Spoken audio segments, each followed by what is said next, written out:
Estou julgando, vou julgar. É uma matéria complexa, né, que precisa uma análise tanto da parte jurídica quanto da parte do mérito científico em si.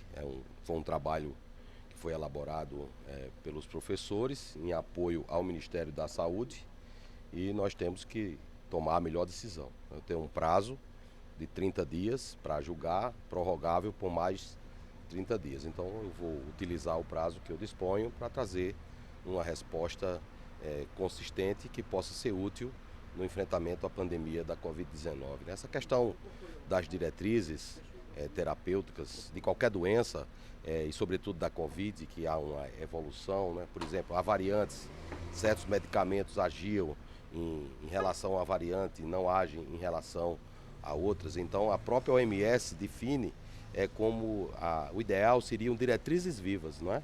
Porque elas seriam modificadas à medida que surgem novos cenários e também novas perspectivas de tratamento. Então vamos trabalhar para trazer uma resposta que seja consonante com o que a comunidade científica mundial pensa e com a condição de colocar essas políticas públicas em prática no Brasil. E em relação, ministro, a essa nova realidade que está acontecendo na China, né? Como é que o Ministério tem avaliado isso? Há alguma preocupação? Ou o nosso índice de vacinação pode ser... Bom, a gente vive num ambiente pandêmico, surgem variantes do vírus, algumas variantes são de importância, outras são variantes de preocupação e tudo que acontece nos países nós observamos, né? Por exemplo, essa variante que seria uma junção da Ômicron com a Delta, né? A Delta Cron, que tem mais na França e em alguns outros países da Europa. O nosso serviço de vigilância genômica já identificou 2 casos no Brasil, um no Amapá e outro no Pará, e nós monitoramos todos esses casos. Isso é fruto do fortalecimento da capacidade de vigilância genômica no Brasil, né? Tudo isso aconteceu após a pandemia, em função dos fortes investimentos feitos pelo governo federal, sobre a liderança do presidente Jair Bolsonaro, que fortalecemos a rede de LACENS em todo o país, né? Então, hoje que nós temos uma desaceleração dos casos na maior parte do país, em alguns estados e algumas cidades metrópoles, nós temos um controle da situação epidêmica, nós temos que manter sempre a nossa vigilância, manter a capacidade de resposta do sistema de saúde para que continuemos com um ambiente sanitário controlado como o de hoje no Brasil. Mas o Ministério vê uma situação de preocupação com esses 2 casos dessa Delta Cron? Então, essa variante é uma variante de importância que requer o monitoramento. Então, as variantes são classificadas como variantes de importância, variantes de preocupação, e as autoridades sanitárias estão aqui para, diante dessas situações, tranquilizar a população brasileira. As medidas são as mesmas e se eu tivesse, meu amigo e minha amiga que me ouve, de indicar uma medida, é a aplicação da dose de reforço.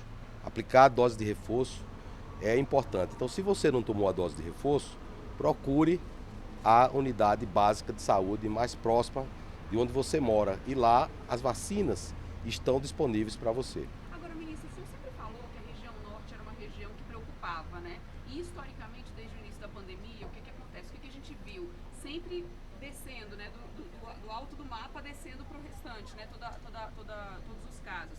Né? A gente já tem 2 casos dessa nova variante lá na região norte. O senhor acha que precisa intensificar ainda mais essa dose lá na região norte? Já chegou num nível bom, que o Ministério entenda como bom, ou não? E o que vai ser feito para evitar que esses casos aumentem lá? Bom, a pandemia começou no Brasil por São Paulo. O primeiro caso foi um caso que veio da Europa, da Itália precisamente. Então, naquela primeira onda, com a cepa originária de Wuhan, São Paulo, Rio de Janeiro, depois migrou para a região Nordeste, Pernambuco fortemente afetado, Ceará fortemente afetado, Pará e o estado do Amazonas.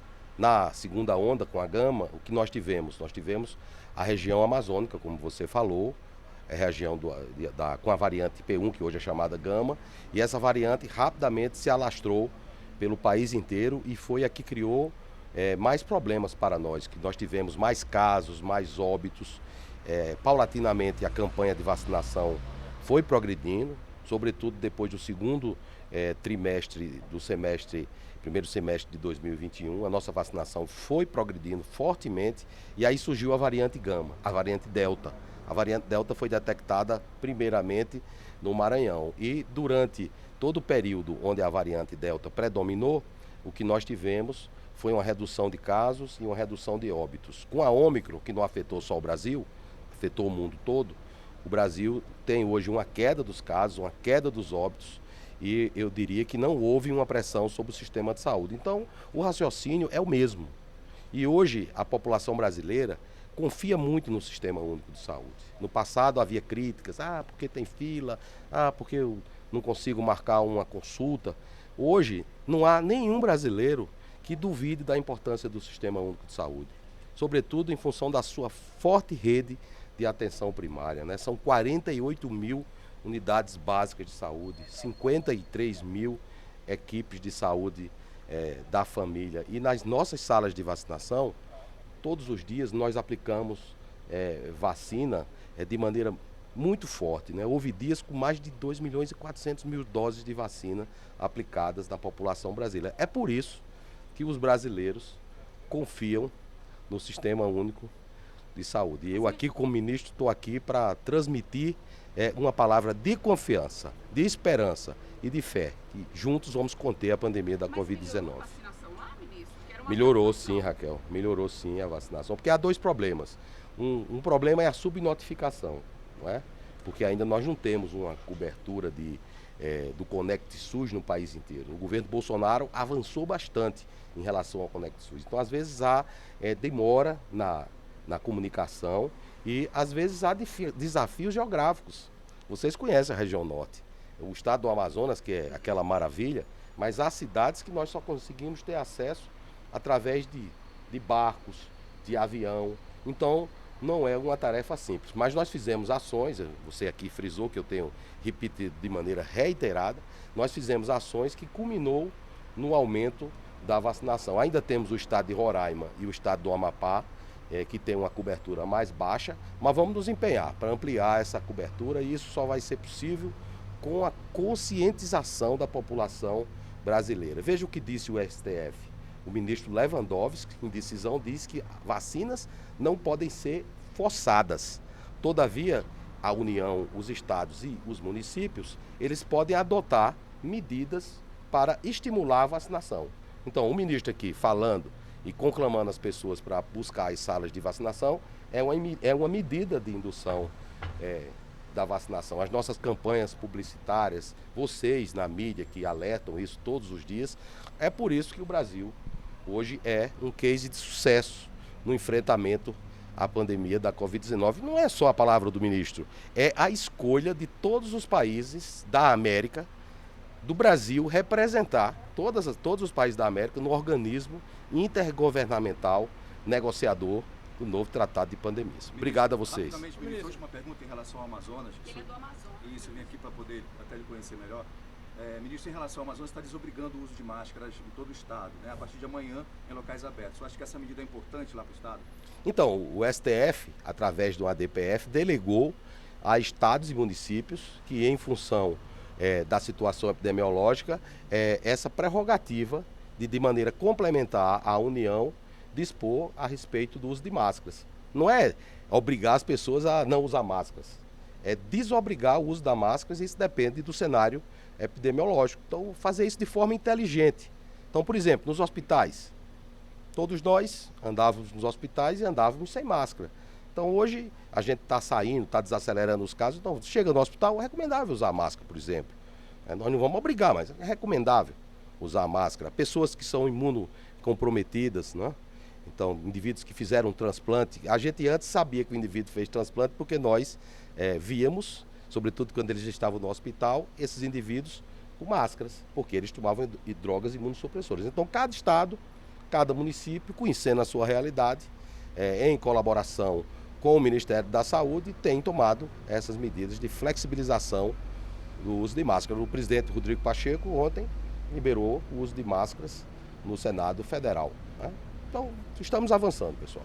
Obrigado. Ministro, Ok. só para encerrar, ministro. Internacional semana que vem, ministro? Hein? O senhor tem a agenda internacional semana que vem?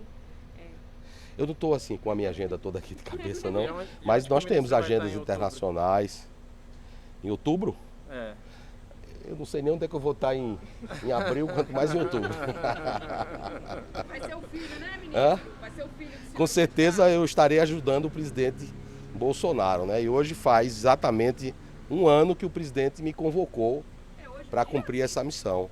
Dia 15 de março, o presidente me convocou para cumprir essa missão. Na realidade, eu fui nomeado no dia 23 de março, mas naquele período nós já começamos a organizar a estrutura do que seria o que nós estamos fazendo aqui no Ministério, dando continuidade às políticas que estavam sendo postas em prática pelo governo federal. E na realidade não existe gestão desse ou daquele ministro, a gestão é do presidente da República. E o ministro segue as recomendações do presidente da República e o subsidia com dados técnicos para que o presidente da República, que foi eleito pelo povo, ele tome as melhores decisões, né? E até hoje eu só posso agradecer a confiança que o presidente Bolsonaro depositou em mim e eu espero retribuir com êxito aqui à frente do Ministério da Saúde. Um ano que eu Ok? lhe incomodo, né, ministro? Muito Não, obrigado. incomoda não, Raquel. Obrigada, ministro. Até mais.